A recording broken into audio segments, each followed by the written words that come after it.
Bapak Ibu, saudara yang terkasih di dalam Tuhan Yesus Kristus, selamat sore. Kita bertemu kembali di dalam acara ibadah doa yang sore hari ini kita masih melaksanakan di rumah kita masing-masing. Tidak mengurangi semangat bagi kita untuk bersama-sama memuji memuliakan Tuhan. Mari kita bersama-sama untuk mengambil saat teduh sikap hening untuk mempersiapkan hati pikiran kita di dalam memuji memuliakan Tuhan serta mendengarkan firman Tuhan yang nanti akan disampaikan oleh Bapak Eko Basuki. Saya akan membacakan sebagian firman Tuhan dari nyanyian pujian halaman 383 nomornya 51. Bersyukurlah kepada Tuhan sebab Ia baik, bahwasanya untuk selama-lamanya kasih setianya.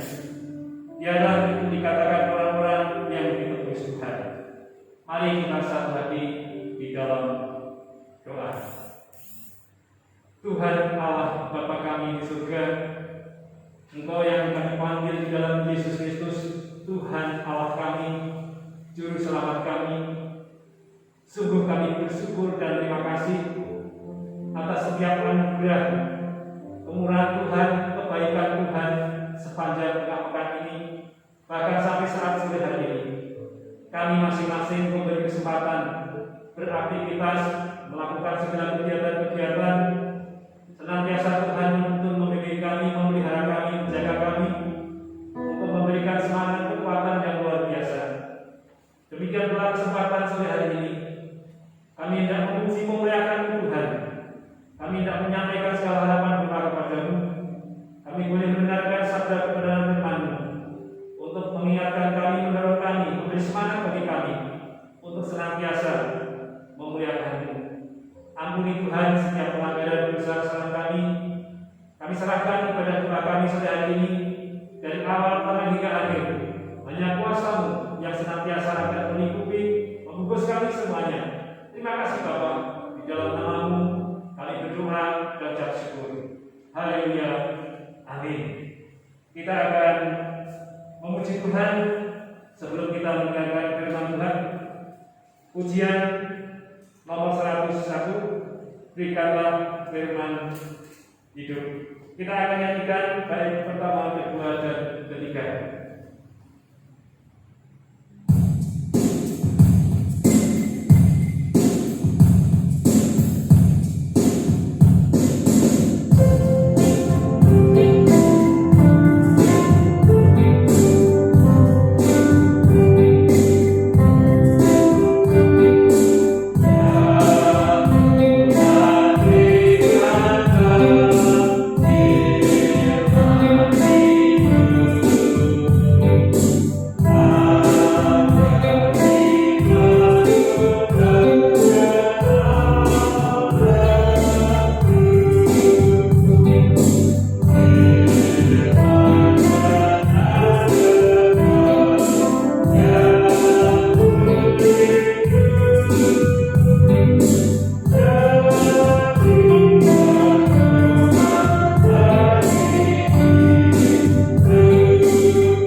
Selamat sore Bapak Ibu dan saudara dikasih Tuhan.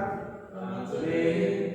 Puji nama Tuhan, kita pada sore hari ini dalam ibadah doa kita boleh kembali bertemu melalui online ya dari rumah kita masing-masing. Kita boleh bersekutu di dalam ibadah doa. Kita akan berdoa bersama-sama untuk gereja kita, pelayanan gereja kita. Namun sebelumnya kita akan segarkan dengan kebenaran firman Tuhan yang pada sore hari ini diambil dari Yohanes pasal yang ketiga. Yohanes pasal yang ketiga ayat 22 sampai 30. Yohanes pasal yang ketiga ayat 22 sampai 30. Bapak Ibu dan seluruh jemaat yang ikut di dalam ibadah doa pada kesempatan sore hari ini dapat membuka Alkitab kita masing-masing, kemudian kita dapat memperhatikan di sana dengan judul perikop yaitu kesaksian Yohanes tentang Yesus. Nah, Bapak Ibu dan saudara kasih Tuhan, kalau kita melihat di dalam kehidupan kita yang ada, yaitu maksudnya di dalam dunia ini tidak ada manusia ini yang ingin menjadi nomor kedua atau yang kedua. Semua ingin menjadi yang pertama atau nomor satu, atau bisa dikatakan ingin menjadi yang terbaik, terdepan dan terbesar. Mulai dari sekolah ataupun mungkin yang kuliah, juga di tempat kuliah, di tempat kerja kita berlomba-lomba menjadi nomor satu. Demikian juga di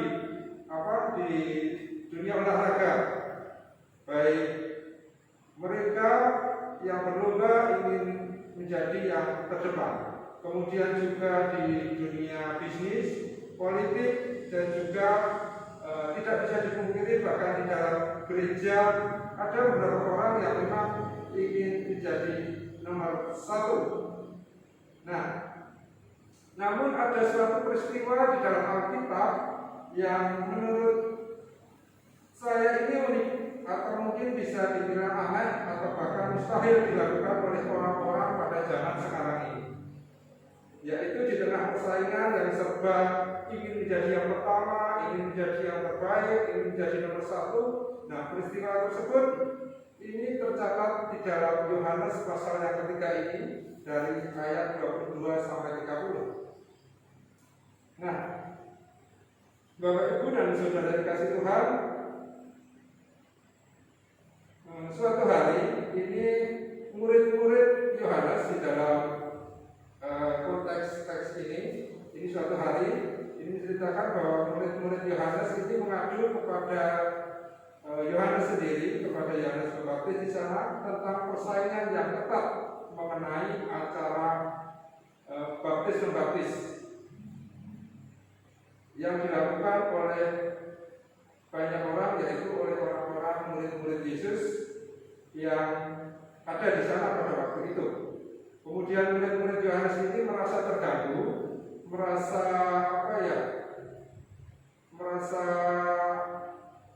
terasa ingin menceritakan kepada Yohanes ini bahwa mereka mengatakan bahwa dalam tanda kutip mencuri domba di sana.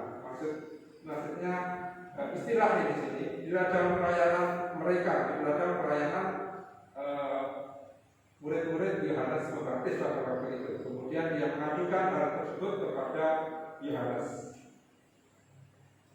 Sepertinya kalau kita analisa dari kenapa mereka mengadu, sepertinya itu berarti mereka ada ketakutan popularitas dari golongan Yohanes Pembaptis ini akan berkurang.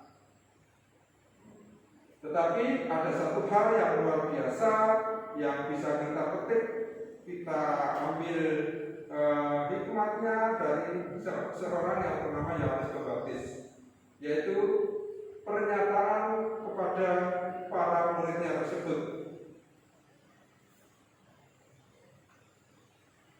Di sana ada konteks yang disampaikan Yohanes Pembaptis kepada para murid-muridnya, yaitu dia harus semakin besar. Aku harus semakin kecil. Ini sebuah pernyataan yang saya yakin sangat sulit untuk diucapkan dengan ketulusan dan kesungguhan hati. Namun ini diucapkan oleh seorang Yohanes kepada murid-muridnya. Nah, apa yang membuat Yohanes Pembaptis ini bisa sampai pada kesimpulan yang semacam ini? Jawabannya adalah karena ia mempunyai tujuan yang sangat jelas di dalam kehidupannya, yaitu bahwa ia diutus untuk mempersiapkan jalan bagi Yesus. Jadi Yohanes memiliki tujuan yang sangat kuat bahwa dia ada di dunia itu untuk mempersiapkan jalan bagi Yesus, dan segala sesuatu yang dikerjakan ini semata-mata untuk kemuliaan Tuhan kita Yesus Kristus. Nah, kalau kita melihat ke belakang sebentar atau kita tarik ke belakang, itu seharusnya yang kita lakukan, yang saya dan Bapak Ibu, saudara semangat Gereja Baptis Indonesia Sunan yang kita kerjakan bersama-sama, ini juga untuk kemuliaan nama Tuhan. Kita bisa memflashback, ya, kalau melihat ke belakang, istilahnya kita flashback, merenungkan bahwa kita diciptakan adalah untuk menikmati kemuliaan Allah. Ya, menikmati, kemudian kita juga diciptakan untuk memuliakan nama Allah. Sampai kapan? Selama-lamanya. Nah, maka harusnya tidak ada satu aspek, satu bagian, atau apapun itu di dalam kehidupan kita, saya dan saudara, di mana kita tidak memuliakan dan tidak membesarkan nama Tuhan. Nah, kalau kita melihat dari Yohanes, dari pasal 3 ayat 22 sampai 30 ini, apa sih yang membuat, apa sih rahasia dari Yohanes Pembaptis ini sehingga sukses di dalam menjalankan tujuan kehidupannya itu tadi, yaitu mempersiapkan jalan bagi Tuhan. Apa sih kunci dari rahasianya itu yang membuat Yesus ini semakin besar dan ia semakin kecil? Nah, minimal ada dua hal yang akan kita pelajari bersama-sama dan akan kita renungkan bersama-sama. Yang pertama yaitu kerendahan hati. Bila kita melihat dari latar belakang seorang Yohanes ini, Yohanes Pembaptis ini, di dalam nas Alkitab kita pada kesempatan sore ini, kita akan menemukan bahwa sebenarnya ada begitu banyak hal yang harusnya dia miliki dan dapat dia banggakan sebagai seorang Yohanes. Nah, pertama itu, kalau kita melihat dari silsilah Yohanes ini, garis keturunan. Jadi Yohanes Pembaptis ini lahir dari sepasang suami istri keturunan Harun. Kemudian kita bisa tahu bahwa satu keturunan yang mempunyai posisi terhormat di masyarakat pada waktu itu. Nah, karena kita melihat bahwa keturunan Harun saja yang boleh melayani Tuhan. Kalau kita memflashback atau melihat silsilah keturunan dari seorang Yohanes Pembaptis ini. Nah, dengan demikian dari orang tua atau dari ayahnya ini yang seorang imam, di mana hal ini berarti secara otomatis Yohanes Pembaptis sebagai anak ini berhak mempunyai hak atas jabatan imam yang terhormat itu, beserta dengan segala yang seharusnya juga ia dapatkan. Sementara kalau kita melihat dari Tuhan Yesus atau Yesus Kristus ini, sekalipun dia berasal dari keturunan Daud, namun ia lahir dari keluarga yang sangat sederhana. Dapat kita lihat, kita renungkan bahwa silsilah dari keturunan Daud yang diberi nama Yesus ini lahir dari keluarga tukang kayu. Ya, bukan seorang pengusaha kayu, namun dia bukan pengusaha, tetapi dia pekerja yang spesial atau mahir di bidang perkayuan. Dia berasal dari keluarga yang kalau istilahnya zaman sekarang masuk dalam daftar kekahan atau keluarga yang kurang mampu. Namun bukan itu, bahkan kelahiran Yesus pada waktu itu yang kita tahu juga bahwa dia lahir dengan cara yang sangat sederhana. Bahkan bisa dibilang hina dibandingkan dengan kelahiran seorang Yohanes Pembaptis. Walaupun di dalam Alkitab kita tidak melihat secara rinci tentang peristiwa kelahiran seorang Yohanes, namun kita bisa tahu, kita bisa mengambil analisa kesimpulan dari seorang keturunan, yaitu di mana dia adalah keturunan Imam Besar. Yohanes ini keturunan Imam Besar, sehingga sudah bisa kita analisa kelahirannya pun sangat berbeda dengan kelahiran Yesus. Nah, walaupun Alkitab ini tidak menceritakan tentang kelahiran secara rinci tentang Yohanes Pembaptis, tetapi kita bisa mengetahui bahwa beliau ini, Yohanes ini layak mendapatkan sesuatu hal yang istimewa. Namun dengan keberadaannya sekarang, beliau Yohanes Pembaptis ini tidak mengambil hak istimewanya itu untuk dibanggakan kepada murid-muridnya. Yang kedua, kita bisa perhatikan bersama-sama dari bacaan ini bahwa keahlian Yohanes itu di dalam berkhotbah bisa dikatakan luar biasa baik. Ya. Pada waktu itu Yohanes Pembaptis tidak berkhotbah di tempat-tempat khusus, namun dia berkhotbah di tempat-tempat umum.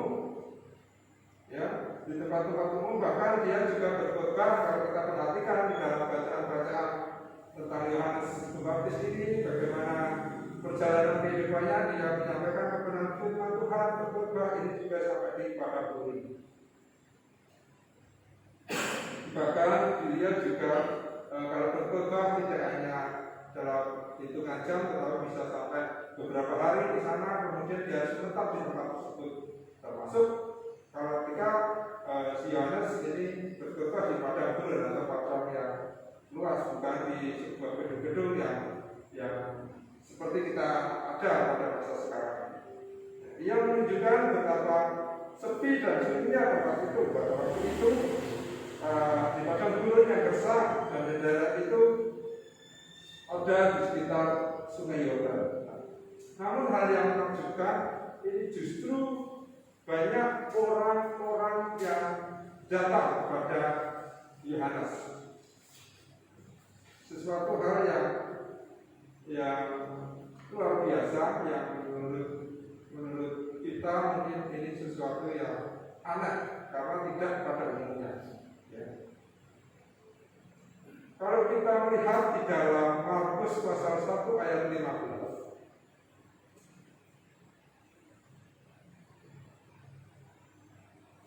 saya akan membacakan untuk Bapak Ibu dan Saudara. Markus pasal 1 ayat 15.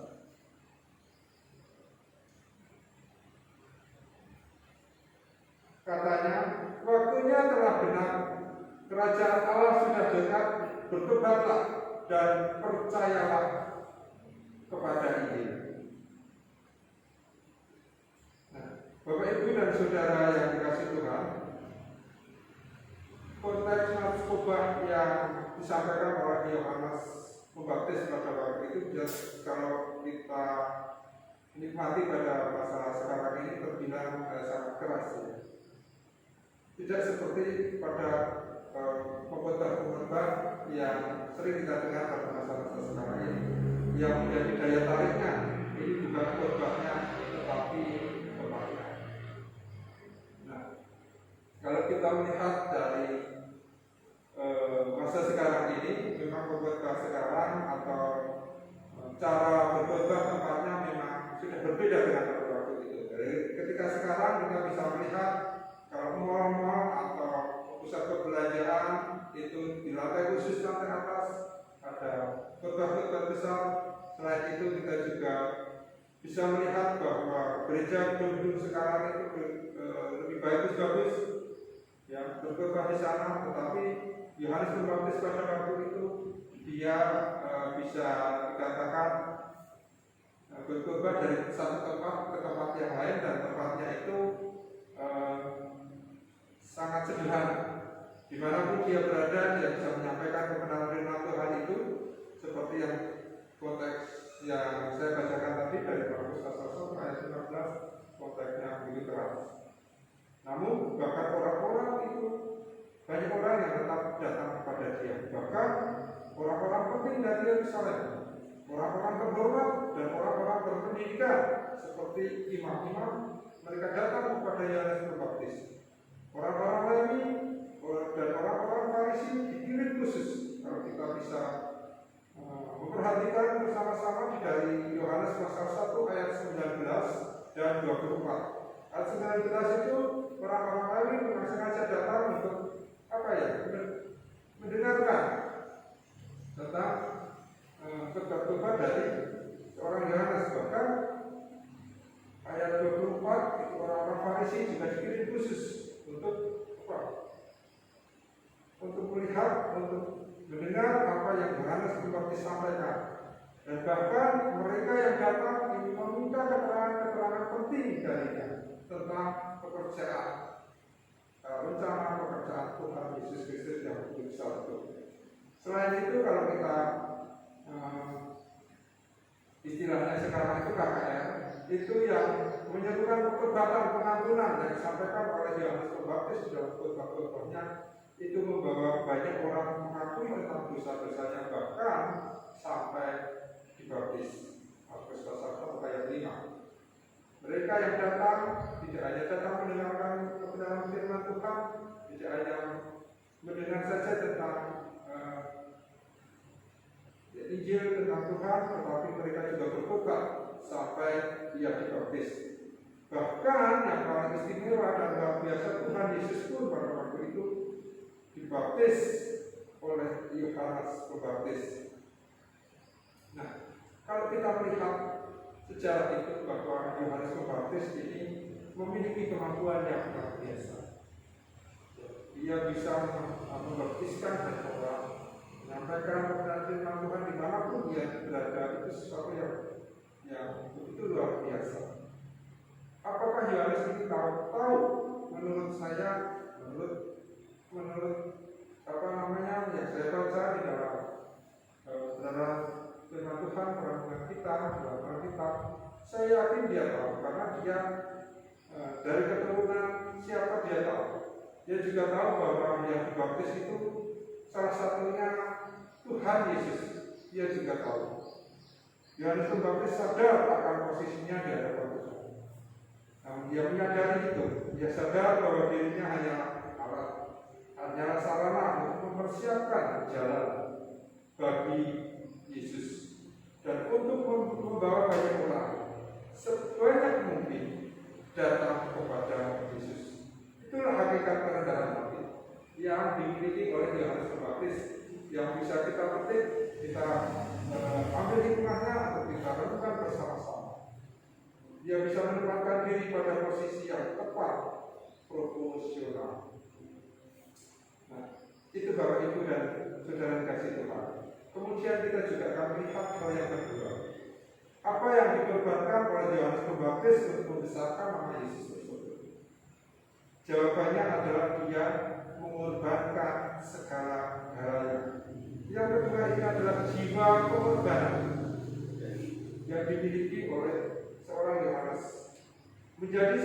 kecil untuk membuat orang lain menjadi lebih besar merupakan suatu pengorbanan yang luar biasa, yang sangat luar biasa.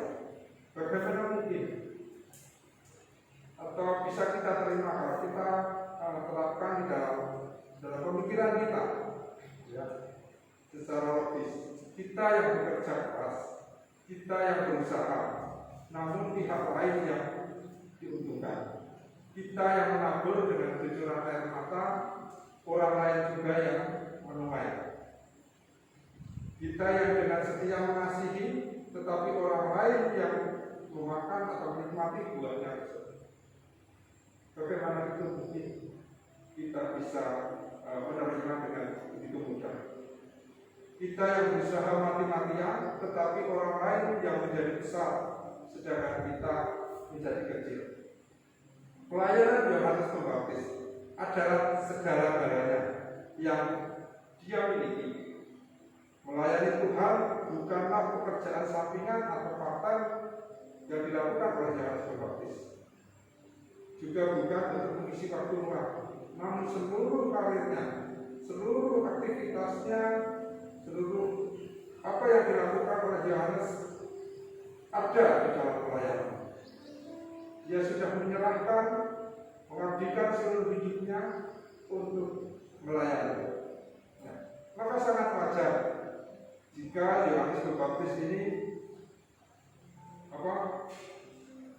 kalaupun dia harus mengejar kebesaran lewat pelayanannya, sesuatu yang bisa ia dapatkan, atau istilahnya wajar jika ia harus mendapatkan hak istimewa tertentu, hak istimewa yang khusus yang bisa ada di dalam dunia secara dunia pada saat ini. Namun dia tidak demikian. Minimal jika ia ingin menjadi seorang imam yang besar seperti ayahnya atau istilah dalam keluarganya dan ingin menjadi terkenal, atau kalau dalam konteks sekarang mungkin sangat wajar jika dia ingin menjadi seorang pengkhotbah yang besar atau hamba Tuhan yang memiliki banyak pengikut, itu wajar. Namun dia tidak demikian. Semua keinginan itu telah ia matikan oleh Yohanes Pembaptis itu sendiri. Jadi dia mengorbankan itu semua untuk memuliakan Tuhan. Ini adalah sebuah pengorbanan yang besar menurut saya. Nah, oleh karena jiwa pengorbanan ini, maka Yohanes Pembaptis tidak pernah sekalipun pada waktu kesempatan di dalam pelayanan ini mencuri kemuliaan Tuhan. Bahkan dia memegahkan diri untuk dirinya sendiri, tidak pernah sekalipun. Bahkan pada suatu kesempatan ketika orang-orang bertanya tentang siapakah dia, dan mereka menyamakan dia dengan Nabi Elia, bahkan Mesias, dia berkata apa? Dia berkata, bukan, aku bukan Elia, aku bukan Mesias. Itu dapat kita lihat dari Yohanes pasal 1 ayat 20 sampai 23. Di sana ada percakapan, ada komunikasi yang bisa saja secara manusia Yohanes mengatakan yang berbeda dari konteks yang ada. Namun dia tidak demikian. Dia mengatakan bukan. Ketika orang menyamakan dengan Nabi Elia, bukan, saya bukan Nabi Elia atau Mesias. Maka kalau kita lihat pusat pemberitaannya bukanlah dirinya sendiri, tetapi Yesus Kristus. Berbeda mungkin pada beberapa pengkhotbah yang ada, akan kali banyak pemberitaan tentang dirinya daripada Tuhan Yesus. Mungkin ada beberapa yang mungkin pernah kita dengar pengkhotbah yang ada pada zaman ini yang memegahkan dirinya bukan Tuhan Yesus. Namun tidak untuk Yohanes Pembaptis. Yohanes Pembaptis seringkali dalam pemberitaannya berkata sesudah aku. Ada kata itu. Ya. Oleh karena itu ketika murid-muridnya datang kepadanya memberitakan bahwa banyak orang yang mengikut Yesus, ia tidak merasa tersayang, dia tidak merasa tersinggung, bahkan ini menjadi kebanggaan buat Yohanes bahwa banyak orang percaya, banyak orang mengikuti sekalipun bukan dari Yohanes Pembaptis, tetapi dari orang-orang atau murid-murid yang sudah mereka ajarkan untuk juga mengajarkan tentang kebenaran firman Tuhan. Jadi setiap murid diajarkan oleh Yohanes Pembaptis untuk juga dapat membawa orang-orang datang dan bertobat kepada Tuhan. Nah, di situ bahwa Yohanes Pembaptis merasa dia sukses membawa banyak orang datang kepada Kristus sehingga dia bisa berkata, itulah sukacitaku. Dan sekarang sukacitaku itu penuh dalam ayat 29. Sangat jelas saudara-saudara. Inilah jiwa pengorbanan yang dimiliki oleh Yohanes Pembaptis. Nah, Bapak Ibu dan saudaraku yang dikasihi Tuhan,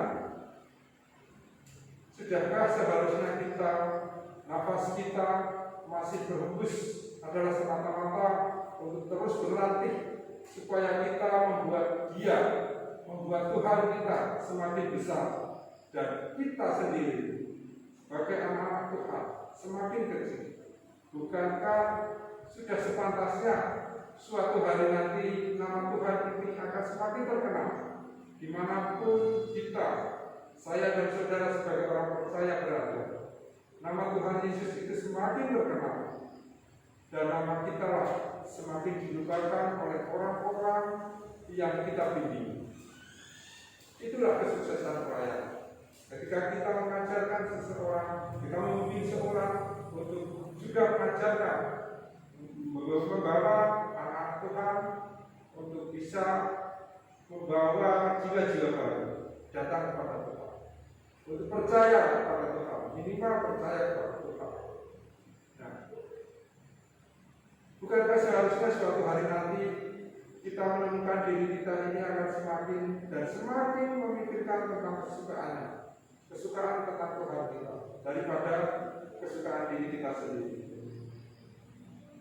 Bukankah suatu hari nanti seharusnya kepemilikan Allah atas diri kita, masa depan kita, tentang kehidupan kita ini akan semakin besar, dan kuasa kepemilikan kita atas hal-hal yang kita miliki hanya semata-mata milik Tuhan, dan jiwa dunia kita akan semakin kecil. Kuncinya, dia Tuhan kita harus semakin besar dan kita harus semakin kecil. Dia harus semakin bertambah dan kita harus semakin berkurang. Pertanyaannya bagi kita, Bapak Ibu dan saudara kasih Tuhan, pada kesempatan sore hari ini, apakah kita sedang terus berusaha untuk membesarkan nama Dia, nama Tuhan kita Yesus Kristus, dan mengecilkan bagian si aku pribadi kita masing-masing, atau justru sebaliknya? Kiranya Tuhan akan menolong kita dalam mewujudkan tujuan kita, yaitu untuk memuliakan nama Tuhan, untuk membesarkan nama Tuhan. Ia semakin besar dan aku semakin kecil. Belajar dari kerendahan hati dan pengorbanan seorang Yohanes Pembaptis. Amin. Mari kita akan akhiri renungan pada kesempatan sore hari ini. Kita akan berdoa kepada Tuhan kita Yesus Kristus. Tuhan kami, Tuhan Yesus Kristus, kami ucapkan syukur dan terima kasih Tuhan pada kesempatan sore yang indah ini. Di dalam ibadah doa kami boleh kembali diingatkan tentang pekerjaan pelayanan seorang Yohanes Pembaptis. Kami bersyukur Tuhan, kami boleh mengingat kembali bahwa kerendahan hati seorang Yohanes dan pengorbanan dari seorang Yohanes bukan sebuah hal yang kecil, namun ia lakukan Tuhan hanyalah semata-mata untuk pemuliaan nama. Dan pada kesempatan sore hari ini kami boleh kembali diingatkan, kami boleh merenungkan kembali tentang pelayanan seorang yang baptis, dan biarlah itu boleh kami terapkan di dalam kehidupan kami, dan kami boleh kembali mengingat bahwa kehidupan kami ini hanyalah semata-mata untuk memuliakan nama-Mu, untuk melaksanakan pekerjaan untuk membawa jemaat baru, untuk mengenalkan ajaran tentang Tuhan Yesus Kristus. Terima kasih Tuhan Yesus, terima kasih. Kami serahkan Tuhan permohonan kebenaran Tuhan pada kesempatan sore yang indah ini. Hanya di dalam nama Tuhan Yesus Kristus kami sudah berdoa dan bersyukur. Amin. Haleluya, puji Tuhan, kita sudah disegarkan oleh firman Tuhan yang baru saja kita dengarkan bersama-sama. Tentunya akan membangkitkan setiap kehidupan kita. Mari kita respon firman Tuhan tadi dengan pujian Hai Bangkit bagi Yesus. Pujian nomor 253 akan kita nyanyikan ayat pertama, kedua, dan keempat.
Mari kita akan berdoa bersama-sama.